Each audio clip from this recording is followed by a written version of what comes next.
दम तोड़ता सेक्युलरिज्म। आज समूचा विश्व धार्मिक आधार पर बंटा हुआ है। कई देश ईसाई हैं, 57 देश मुस्लिम हैं और करीब 17 देश बौद्ध हैं। ऐसे समय में जब एक भी देश हिंदू नहीं है, भारत से धर्मनिरपेक्षता की बात अक्सर की जाती है। धर्मनिरपेक्षता, जिसका शाब्दिक अर्थ यह कहता है कि किसी भी कार्य या लाभ के लिए मानवता को देखा जाना चाहिए, धर्म को नहीं। सुनने में अच्छा विचार लगता है, परंतु व्यवहारिक रूप से यह कितना सही है, यह विश्लेषण हम आज इस रिपोर्ट में करेंगे। मुस्लिम देशों का अपना संगठन है, ईसाई देशों का अपना संगठन है। यह सभी देश एक दूसरे को संकट में मदद करते हैं। ऐसे बहुत से देश हैं जो भारत जैसे देशों में धर्म को आधार बनाकर शिक्षा और स्वास्थ्य के माध्यम से समाज में धर्म परिवर्तन का काम करते हैं। वर्षों से भारत में ईसाई मिशनरीज और मुस्लिम कट्टरपंथी यह कार्य करते आए हैं।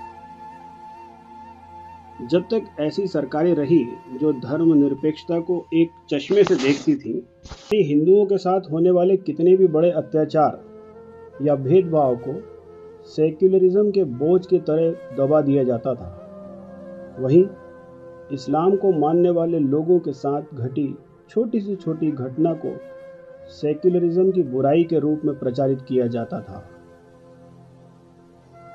यहाँ तक कि गरीब लोगों को यह लगने लगा था कि यदि हम धर्म परिवर्तन कर लेंगे तो हमारा जीवन अधिक सुरक्षित और संपन्न हो जाएगा। ईसाई मिशनरीज ने भी यह बात समझाई कि ईसाई हो जाने पर आपको अधिक सुविधाएं मिलेंगी। व्यवहारिक रूप से यह कितना हो पाया, यह इस बात से स्पष्ट होता है कि आज भी गरीब ईसाई आदिवासी लोग धर्म के कॉलम में अपने आप को ईसाई लिखते हैं और जाति के कॉलम में आदिवासी, जिससे वे सरकारी योजनाओं से लाभ ले सकें। यानी धर्म से मिलने वाला लाभ नगण्य है। इसी तरह से मुस्लिम धर्म में अपने पांव बहुत तेजी से भारत में फैलाए। मुसलमानों ने कट्टरपंथ का रास्ता चुना और एक तरफ उन्होंने लव जिहाद जैसी घटनाओं के माध्यम से बहुत सी हिंदुओं की बच्चियों से शादियां की और वहीं लगातार दंगों का इतिहास बना दिया। लोग डर के मारे या तो अपने इलाके छोड़ने लगे या कश्मीर में कश्मीरी पंडितों जैसे नरसंहार की घटनाएं घटी। इससे हिंदू आबादी पर असर दिखाई देने लगा। दो ऐसे समुदाय जिनका रहन सहन, खान पान, बोलचाल, वेशभूषा, रीति रिवाज कुछ भी नहीं मिलता, वे 1500 से अधिक वर्षों से आपस में संघर्षरत हैं। उन्हें बार बार ये समझाया जाता है कि गंगा जमुनी तहजीब अपनाएं और साथ साथ रहें। ऐसे मुस्लिम लोगों के साथ जो विश्व में कहीं भी किसी के भी साथ भाईचारा के साथ नहीं रहते, उन्हें भारत में साथ साथ रहना होगा। यहाँ तक कि अपने 57 मुस्लिम देशों में एक भी ऐसा देश नहीं है जहाँ मुसलमान शांति से रहते हों।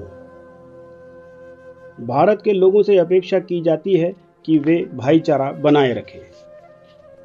भारत में अब यह बहस चौराहों पर होने लगी है कि धर्मनिरपेक्षता या सेक्युलर होना क्यों आवश्यक है।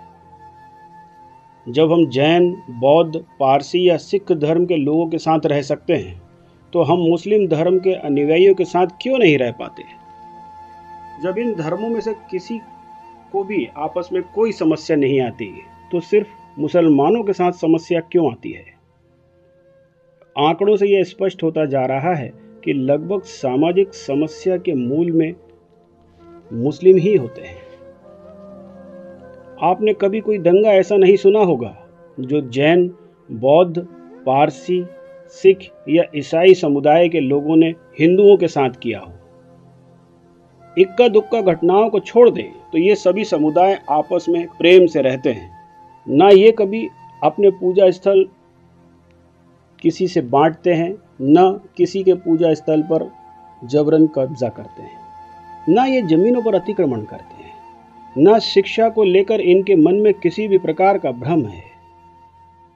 ये सभी समुदाय आज समाज में मुसलमानों के प्रति असहजता का भाव रखते हैं। आपने कभी किसी ईसाई को किसी दूसरे ईसाई देश के लिए भारत में झंडा उठाते भी नहीं देखा होगा।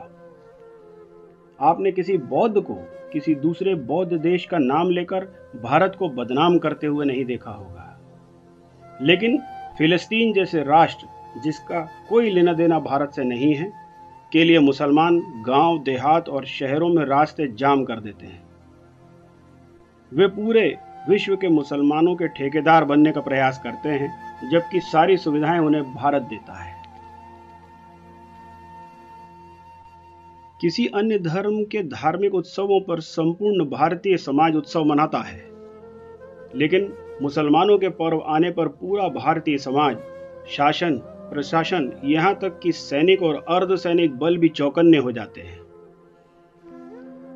वे सभी किसी अनहोनी की अपेक्षा में अपने आप को तैयार करने लगते हैं। हिंदू पर्वों में भी किसी अन्य धर्म के लोगों से कोई टकराव नहीं होता, लेकिन मुसलमान अपने क्षेत्र में इन पर्वों पर पथराव करते हैं या सांप्रदायिक हिंसा फैलाते हैं। लेकिन अब नई सरकार के आने से और विभिन्न घटनाओं से भारतीय समाज ये समझने लगा है कि हमें किस तरह से इनके साथ रहना है। जरूर एक निश्चित दूरी आवश्यक है। राजनेता भी ये समझने लगे हैं कि मुसलमानों का आगे व्यवहार क्या होने वाला है। कोई भी चुनाव आने पर वे किस प्रकार व्यवहार करेंगे। यहां तक कि भारतीय जनता पार्टी जैसी राष्ट्रवादी पार्टियां भी जानती हैं कि भले ही मुसलमानों के लिए कितने भी मुफ्त मकान बना दिए जाएं, मुफ्त का पानी या बिजली दे दिया जाए, लाडली बहना जैसी योजनाओं में सीधे उनको पैसा दे दिया जाए, मगर मुसलमान उन्हें वोट नहीं देगा। दरअसल हर चुनाव से पहले मुसलमान ये तय करते हैं कि सबसे अधिक फायदा उन्हें किस पार्टी से होना है, फिर वे अपना वोट देते हैं। जैसे आगामी दिल्ली चुनाव में वे अपना वोट आम आदमी पार्टी, कांग्रेस या असदुद्दीन ओवैसी की पार्टी में से किसको देंगे, ये वे तय करेंगे, बशर्ते कि जो उन्हें सबसे अधिक वोट का मूल्य दे। ऐसे में धर्मनिरपेक्षता की कीमत आजादी के बाद सिर्फ हिंदू समाज ने चुकाई है। अब नए संदर्भों में जैसे जैसे भारतीय जनता पार्टी देश भर में वर्चस्व स्थापित करती जा रही है, हिंदू समाज इस बोझ को ढोने के लिए तैयार नहीं है। जीएसटी जैसी योजनाओं ने समाज के हर व्यक्ति को कर देने के लिए प्रेरित किया है। समान नागरिक संहिता या दूसरे सामाजिक परिवर्तन जल्द ही बाकी दीवारों को भी गिरा देंगे। जैसे ही सेक्युलरिज्म का ये भूत भारत को छोड़ेगा, भारत एक हिंदू राष्ट्र बनेगा और वैसे ही प्रगति की दर बढ़ जाएगी। निश्चय ही वह दिन अब दूर नहीं है। पश्चिम बंगाल, केरल, तमिलनाडु जैसे कुछ राज्य हैं जो अभी भी प्रगति में बाधक हैं। हाँ, कुछ ऐसे लोग भी हैं जो समय समय पर देश की प्रगति के पीठ में छुरा घोंपते रहते हैं, मगर वे पहचाने जा चुके हैं। बहुत हद तक महाराष्ट्र चुनाव में उनमें से कुछ का इलाज भी हो चुका है। बाकियों को सही रास्ते पर लाने का कार्य किया जा रहा है। जब तक ऐसा नहीं होता, तब तक उन घटनाओं पर नजर बनाए रखिए जो एक तरफा धर्मनिरपेक्षता का ढिंढोरा पीटती हैं। जल्दी भारत में छद्म धर्मनिरपेक्षता दम तोड़ देगी और भारत सही मायनों में हिंदू राष्ट्र बनेगा।